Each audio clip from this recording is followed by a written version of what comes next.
আসসালামু আলাইকুম। আজ আমি দেখাবো কিভাবে ক্যালিওগ্রাফি হরফগুলো লিখতে হয়। ক্যালিওগ্রাফির হরফগুলো লিখতে আমাদের প্রথমে যেটি শিখতে হবে সেটি হলো এরকমভাবে টান দিয়ে শিখতে হবে। এরকমভাবে প্র্যাকটিস করতে হবে। এই টানগুলো দিয়ে প্র্যাকটিস করতে হবে।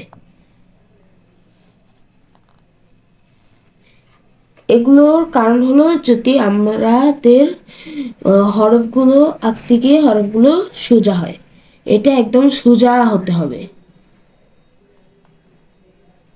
আমাদের এগুলো প্র্যাকটিস করার পর আমরা এখন হরফগুলো লিখব। ঠিক আছে, এখন আমরা হরফগুলো লিখব। আরবি হরফের প্রথম হরফটি হলো আলিফ। আর এই আলিফ কিভাবে আঁকতে হয় আমি এখনই আপনাদের দেখাচ্ছি।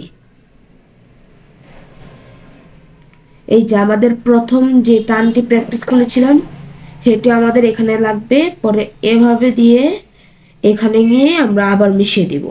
এই যে আমাদের আলিফ হয়ে গিয়েছে। আমাদের আরেকটি আলিফ দেখাচ্ছি।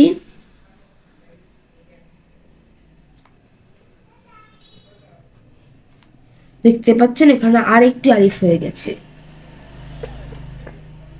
তার আগে বলে নিই, এই যে দেখেন এরকম দুইটা পেন্সিল হলেই চলবে।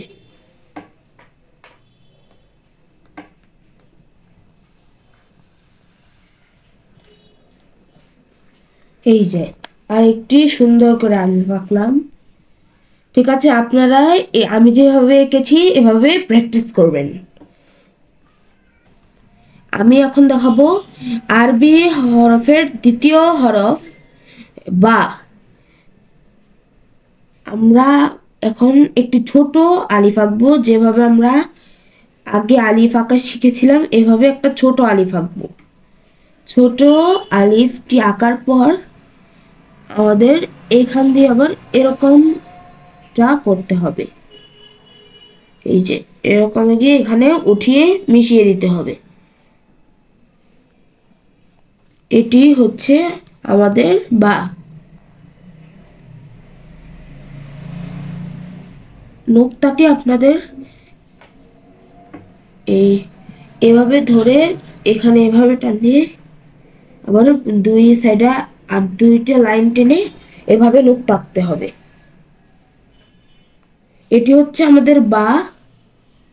এটিও আপনারা কিছু প্র্যাকটিস করলেই পারবেন। আমরা আজকের মতো এখনই বিদায় নিচ্ছি। পরের পর্ব পাওয়ার জন্য লাইক, কমেন্ট এবং শেয়ার করে দিবেন। সাবস্ক্রাইব করতে ভুলবেন না।